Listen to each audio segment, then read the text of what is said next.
अरे ऐक की रे, ए सोन्या, अरे प्रसाद, अरे असा धीर सोडून कसं चालेल बाबा? जे झालं त्याचा विचार करून आता काही उपयोग आहे का? झालं ते झालं. आता तुझ्या बायकोने असे प्रताप करून ठेवले, त्याला कोण काय करणार बाळा? अरे बाबा, तुझा संसार जर त्या पोरी बरोबर असाच चालू राहिला ना, तर ती वृंदा तुला कधीही वर येऊ देणार नाही. तुझी कधीही प्रगती होणार नाही. झालं तर नुकसानच होईल तुझं. कसली रे पांढऱ्या पायाची अवधसा कुलक्षणी पोरगी येते. अरे भरल्या घरात लक्ष्मी पेटवली तिने. शी,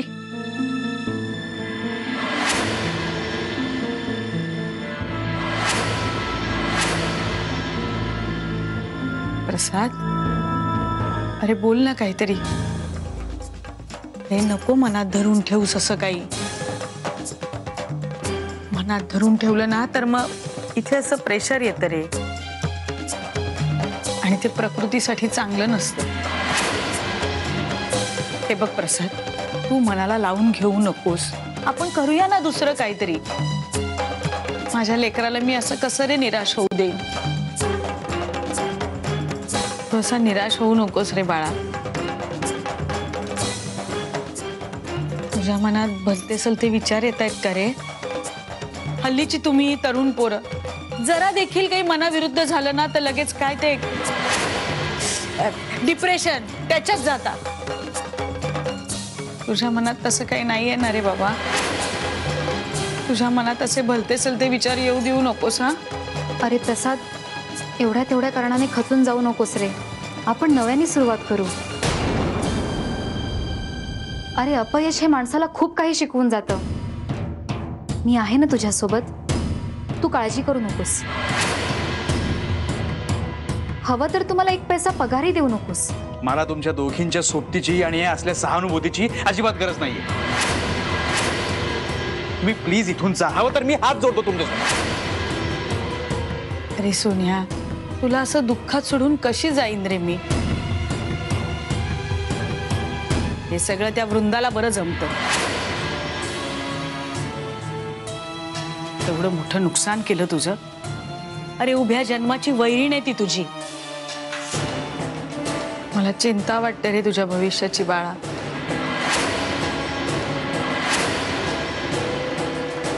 चिंता वाटते तुला? अगं मग एकदा तरी म्हण की, बाबा रे झालं ते झालं, मी देते पैसे तुला, पण तू खचू नकोस असं म्हण. तू ते म्हणणारच नाहीस ग, कारण तुला ते करायचंच नाहीये. मग तुझ्या या खोट्या दिखाऊ मायेची गरज नाहीये. मान्य आहे की आज वृंदाच्या निष्काळजीपणामुळे माझं खूप मोठं नुकसान झालं. मान्य आहे. अगं पण ती बिचारी आडी अडचणीला स्वतःचे दागिने तरी काढून देते, आणि तू प्रसाद, कसला विचार करतोयस तू? कसलाही नाही.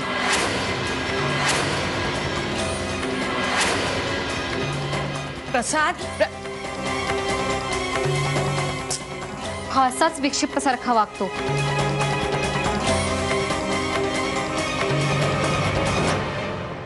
वागू देत. ते टपरीचं खूळ एकदा डोक्यातनं गेलं ना की होईल आपोआप शांत.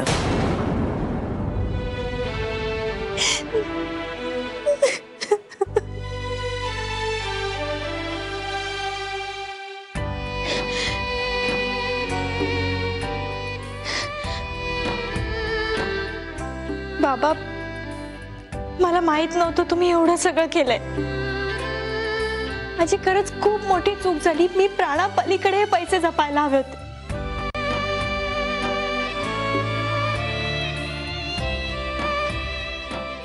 बाबा, माझी चूक झाली आणि या चुकीबद्दल तुम्ही जी काही शिक्षा द्याल ना ती भोगायला मी तयार आहे.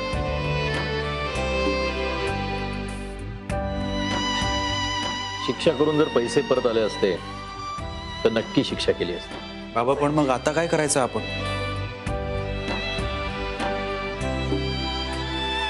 एका 2 लाखाच्या नोटातच सगळ्या जळून खाक झाल्या. 50,000च्याही खराब झाल्या. जेमतेम 1.5 लाख रुपये शिल्लक आहेत. मी जे दुकान बघितलंय ना त्याचं डिपॉझिट 2 लाख रुपये आणि भाडं 30,000 रुपये. या 1.5 लाखात काहीच होणार नाही आपलं. प्रसाद, माझे दागिने. म्हणजे त्यातून फक्त 1,00,000-1,25,00,000 रुपये येतील. आपला प्रश्न नाही सुटणार बघ. प्रसाद, आपण काही करून पैशांची जमवाजमव करू, पण आता माघार मात्र घ्यायची नाही प्रसाद. नाही तर मी स्वतःला आयुष्यभर कधीच माफ नाही करू शकणार. प्रसाद, मी आई बाबांशी पण बोलते, ते सुद्धा थोडीफार मदत करतील आपल्याला. तुझे आई बाबा किती पैसे देणार?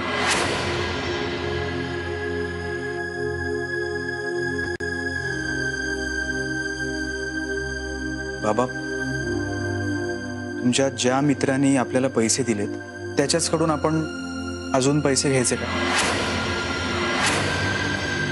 म्हणजे आपण व्याज वाढवून देऊ शकतो ना परत.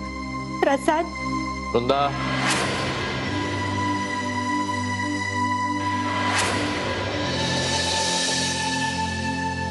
हे बघ प्रसाद, हे 4 लाखही कसे बसे मिळालेत त्याच्याकडून. आता आणखीन शक्य नाही.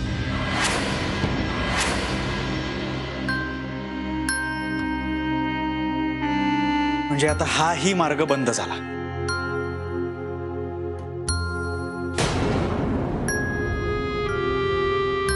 नशीबच फुटकंय माझं.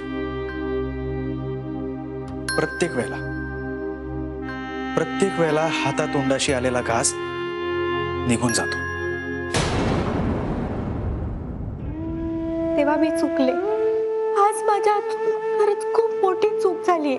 एक वेळ माझं स्वप्न पूर्ण नाही झालं तरी चालेल, पण प्रसादचं स्वप्न नक्की पूर्ण कर. त्याला असं खचलेलं नाही बघू शकत मी. तेव्हा मला मदत कर प्लीज. सगळं काही नीट होऊ दे.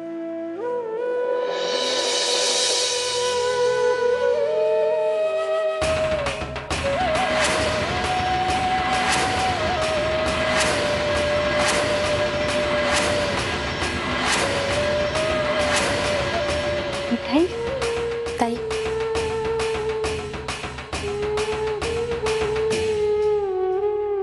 ताई बाहेर चला. मिठाई, आपण कुठे, कशाला? ताई, मला प्रसाद भाऊशी थोडं बोलायचंय. चला चला ताई, चला ना. पण मिठाई, हे बघ, माझी गरज तात्पुरती आहे. हो, अरे अरे बाबा, प्रॉब्लेम झालाय म्हणून तर रिक्वेस्ट करतोय ना. हा, बरोबर. मला तुमच्याशी जरा महत्वाचं बोलायचंय. हे बघा विटाई, आत्ता नाही, आत्ता आम्ही एका वेगळ्याच टेन्शन मध्ये. नाही ते पण प्लीज जरा समजून घ्या ना आम्हाला. साहेब, तुम्ही ऐका ना जरा. ते कशा संदर्भात बोलायचंय विठाई? चढलेल्या पैशांबद्दल.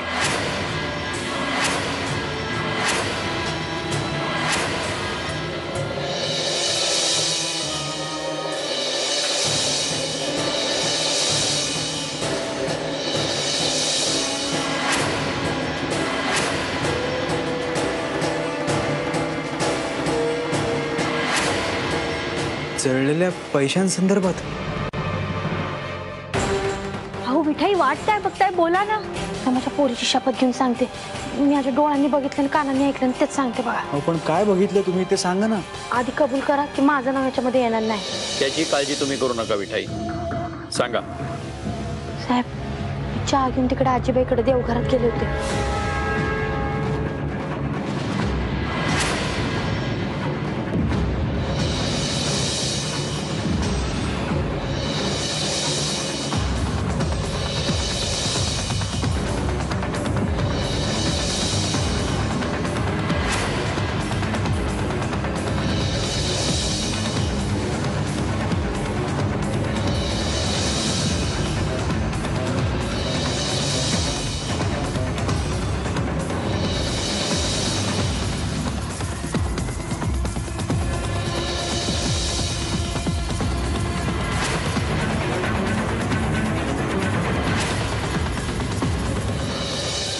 आता तुम्ही जे काही सांगितलं ते सगळं खरं आहे ना विठाई?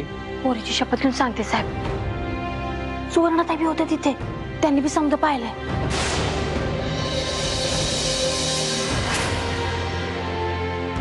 ठीक आहे विठाई, तुम्ही आता घरी जा. मी बघतो काय करायचं ते.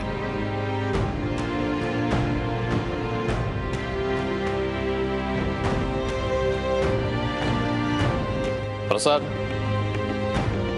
कांता आणि सुवर्णाला बोलवून आण वरून.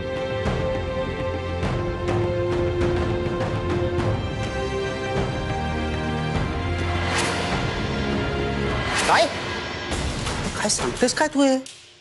हो मी एक अक्षरही खोटं बोलत नाहीये, शपथ. हा भयंकर आहे तुझी आई. स्वतःच्या पोराचा धंदा सुरू होऊ नये म्हणून साक्षात लक्ष्मीला जाळायला सुद्धा मागे पुढे बघितलं नाही तिने. हो ना, मी तिला म्हंटल सुद्धा एवढे पैसे जाळण्यापेक्षा आम्हाला द्यायचे ना. ती खवीज म्हातारी आपल्याला देते पैसे. पण तुझ्या आईचं हे सिक्रेट आता तुझ्याकडे आहे बरोबर. मग आता तू आईला ब्लॅकमेल करायचं काय? आणि पैसे उकळायचे. ब्लॅकमेल? नाही बाबा, मला नाही जमणार. कसं आहे ना सुवर्णा? सुवर्णाताई, बाबांनी तुला बोलवलंय, जरा खाली चल.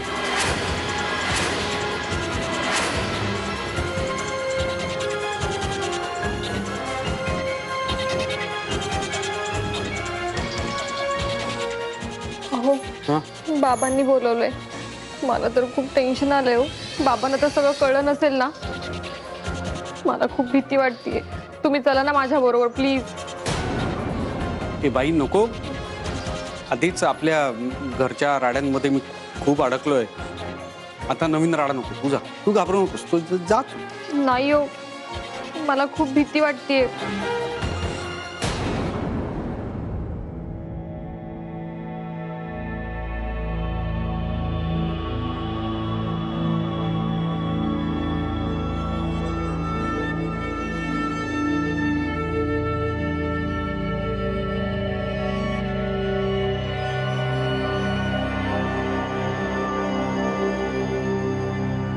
काय मला कशाला बोलवलं?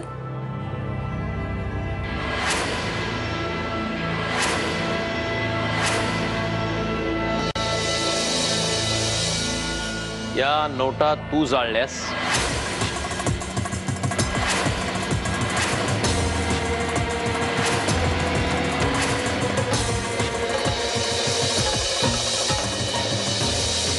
काय? तुम्हाला कोणी सांगितलंय?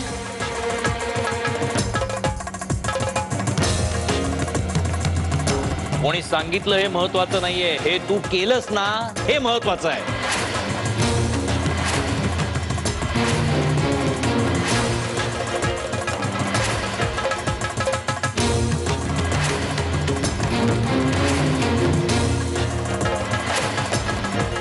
वा वा, हे बरंय.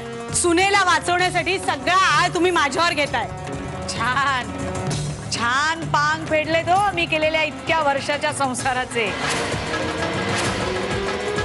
खरं तर सगळं हिचंच कारस्थान आहे. पण कांता म्हणजे कसं सोपं सावध झालंय ना. म्हणजे घरात काही वाईट होऊ दे, आळ कोणावर घ्यायचा, खापर कोणाच्या डोक्यावर फोडायचं. कांता चोरीच्या. पण आता नाही, आता नाहीच.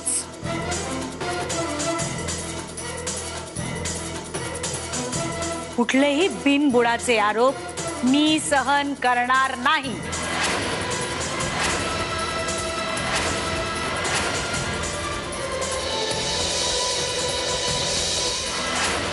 माझ्याकडं आय विटनेस आहे.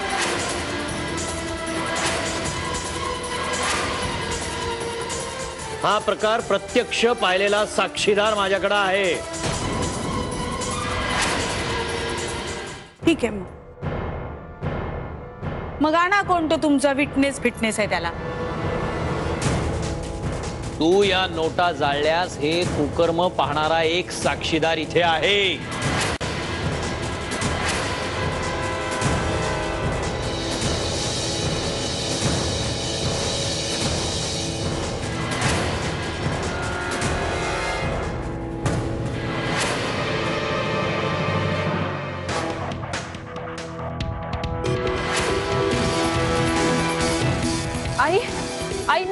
काही सांगितलेलं नाहीये. तू देवघरातनं मला हाक करलंस ना, त्यानंतर मी कोणाशी काही बोलले नाहीये.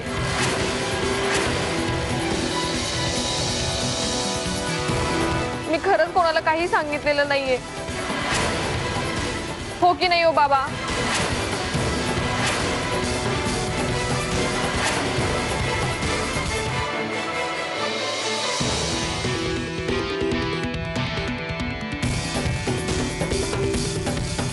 मग आता सांग सगळ्यांना. बाबा सांग.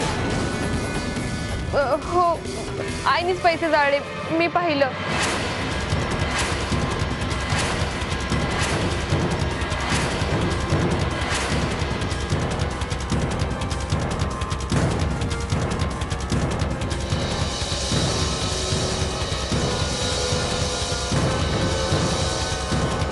तू मात्र पाहून काहीही पाहिलेलं नाहीस असंच दाखवायचं.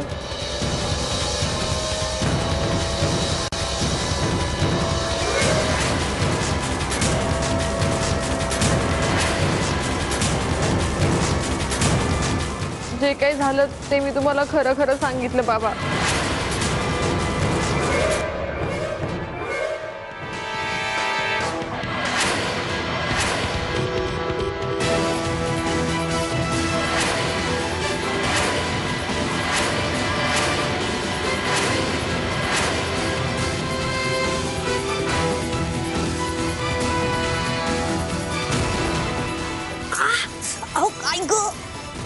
किती अघोरी आहेस तू. कुणाच्या हातापाया पडून हे पैसे गोळा केले होते मी. इतक्या खालच्या थराला गेलीस तू. प्रसादची आई, माझी बायको, वृंदाची सासू म्हणून कुठल्याही नात्याला पात्र ठरली नाहीयेस तू. नापास, सपशेल नापास झालीयस. लक्ष्मीला जाळायला निघालीस तू. लक्ष्मीवर असा निखारा ठेवलास तर या घरात राहील का ती?